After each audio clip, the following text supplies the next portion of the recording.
नमो भगवते वासुदेवाय। श्रीशुक उवाच अन्तर्हिते भगवति सहसैव व्रजाङ्गनाः अतप्यंस्तमचक्षाणाः करिण्य इव यूथपम् कत्यानुरागस्मितविभ्रमेक्षितैर्मनोरमालापविहारविभ्रमैः आक्षिप्तचित्ताः प्रमदारमापतेस्तास्ता विचेष्टा जगृहुस्तदात्मिकाः गतिस्मितप्रेक्षणभाषणादिषु प्रियाः प्रियस्य प्रतिरूढमूर्तयः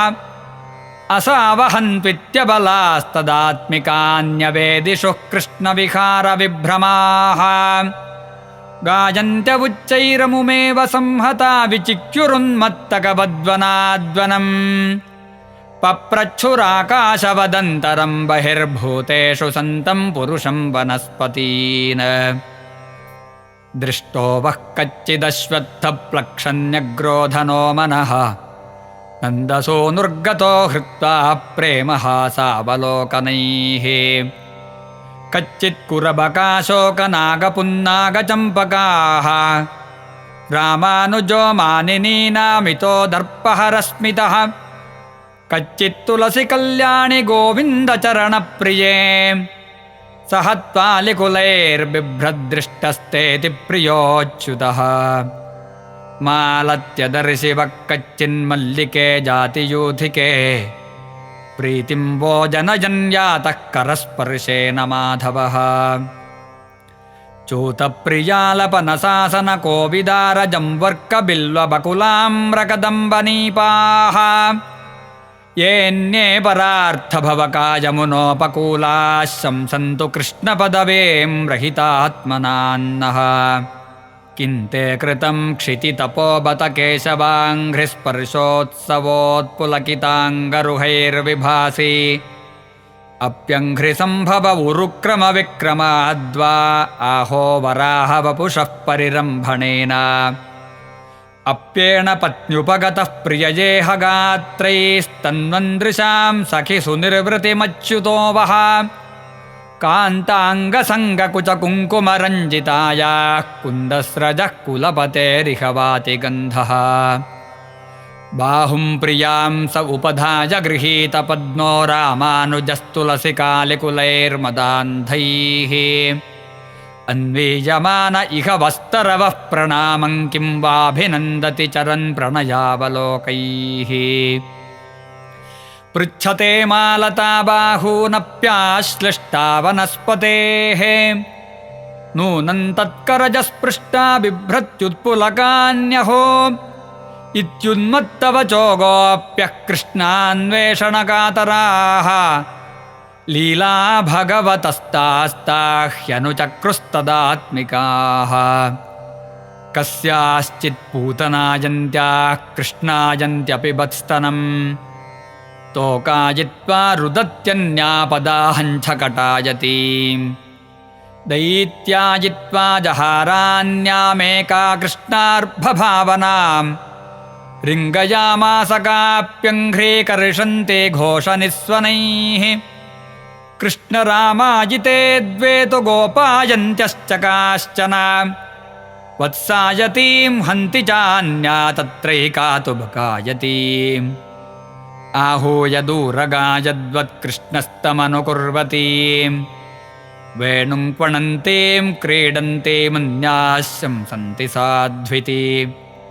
कस्याञ्चित् स्वभुजन्यस्य चलन्त्याः पराननु कृष्णोऽहं पश्यत गतिं ललितामिति तन्मनाः मा भैष्टवातवर्षाभ्यां तत्राणं विहितं मया इत्युक्त्वैकेन हस्तेन यतन्त्युन्निदधेऽम्बरम् आरुह्यैकापदाक्रम्य शिरस्याः परान्नृप दुष्टा हे गच्छ जातोऽहं खलानान्ननुदण्डधृक् तत्रैकोवाच हे गोपादावाग्निं पश्यतोऽल्बणम् चक्षुंश्याश्वपि दध्वं वो विधास्ये क्षेममञ्जसा बद्धान्यया स्रजा काचित्तन्वे तत्र उलूखले भीतासु दृक्पिधायास्यं भेजे भीतिविडम्बनम् एवं कृष्णं पृच्छमाना वृन्दावनलतास्तरोन् व्यचक्षतवनोद्देशे पदानि परमात्मनः पदानि व्यक्तमेतानि नन्दसूनोर्महात्मनः लक्ष्यन्ते हि ध्वजाम्भोजवज्राङ्कुशजवादिभिः तैस्तैः पदैस्तत्पदवेमन्विच्छन्त्योऽग्रतो बलाः बद्धाः पदैः सुपृक्तानि विलोक्यार्ताः समब्रुवन्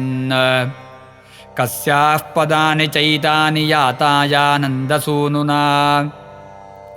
अंसन्यस्तप्रकोष्ठायाः करेणोः करिणा यथा अनयाराधितो नूनं भगवान् हरिरीश्वरः यन्नो विहाय गोविन्दः प्रीतो यामनयद्रहः धन्या अहो अमी आल्यो गोविन्दाङ्घ्र्यब्जरेणवः यान् ब्रह्मेशो रमादेवी दधुर्मूर्ध्न्यघनुत्तये तस्या अमूनिनः क्षोभं कुर्वन्त्युच्चैः पदानि यत् यैकापहृत्य गोपीनां रहो भुङ्क्तेऽच्युताधरम् न लक्ष्यन्ते पदान्यत्र तस्यानोऽनन्त्रिणाङ्कुरैः खिद्यत्सुजाताङ्घ्रितलामुन्निन्ये प्रेयसीं प्रियः इमान्यधिकमग्नानि पदानि वहतो वधूम् गोप्यः पश्यत कृष्णस्य भाराक्रान्तस्य कामिनः अत्रावरोपिता कान्ता पुष्पहेतोर्महात्मना अत्र प्रसूनावचयः प्रियार्थे प्रेयसा कृतः प्रपदाक्रमणे येते पश्यता सकले पदे केशप्रसाधनं त्वत्र कामिन्याः कामिना कृतम् तानि चूडयता कान्तामुपविष्टमिह ध्रुवम् रेमे तया चात्मरत आत्मा रामोऽप्यखण्डितः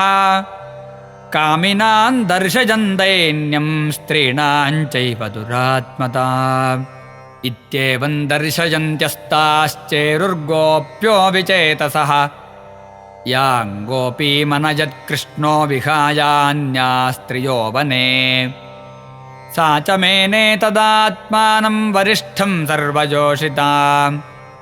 हित्वा गोपीः कामयानामामसौ भजते प्रियः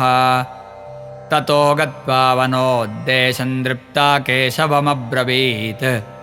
न पारयेऽहं चलितुं नयमां यत्र ते मनः एवमुक्तः प्रियामाह स्कन्ध आरुह्यतामिति ततश्चान्तर्दधे कृष्णः सावधूरन्वतप्यत हा नाथ रमण प्रेष्ठ क्वासि क्वासि महाभुजा दास्यास्ते कृपणायामे सखे दर्शय सन्निधिम्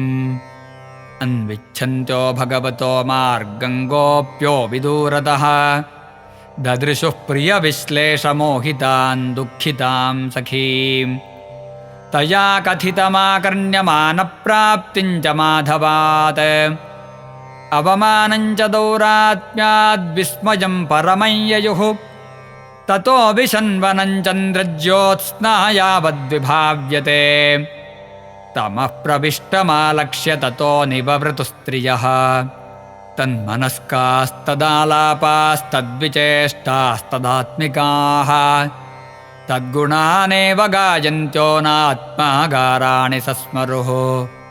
पुनः पुलिनमागत्य कालिन्द्याः कृष्णभावनाः समवेता जगुः कृष्णं तदागमनकाङ्क्षिताः इति श्रीमद्भागवते महापुराणे पारमहंस्यां संहितायां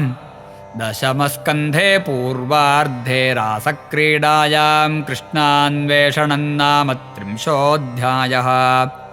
सर्वत्र गोविन्दनाम संकीर्तनं गोविन्द गोविन्द।